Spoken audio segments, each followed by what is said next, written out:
Parce qu'autrefois, en fait, avant l'arrivée de l'inox, du plastique, de la fonte, tout était quasiment fait à base de céramique, d'argile, une argile extraite localement dans les 8 carrières qui avoisinaient le village.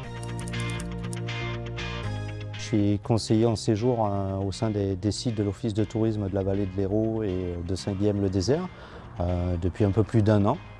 Voilà. Je suis également médiateur culturel, notamment ici sur le site d'Argiléum.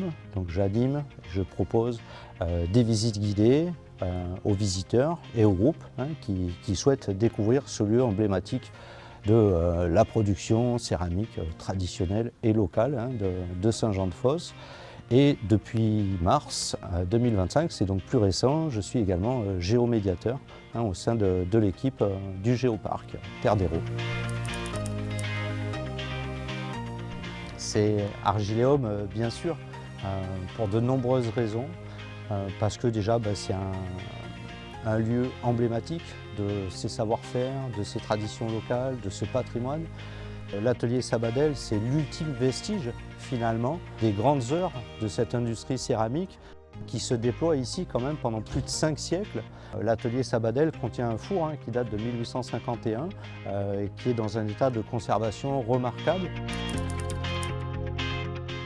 La mémoire de la terre a des droits. Dans le contexte qui est le nôtre, je trouve que ce n'est pas inutile, ce n'est pas superflu et c'est plutôt une bonne chose. Ça permet aussi de bénéficier quand même de l'expérience d'un réseau, celui des 229 géoparcs.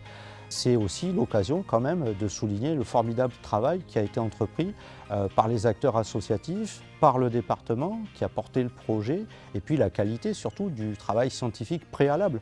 À terme, aussi le développement d'un géotourisme et puis la possibilité pour les offices de tourisme, notamment celui de la vallée d'Hérault, de promouvoir notre destination.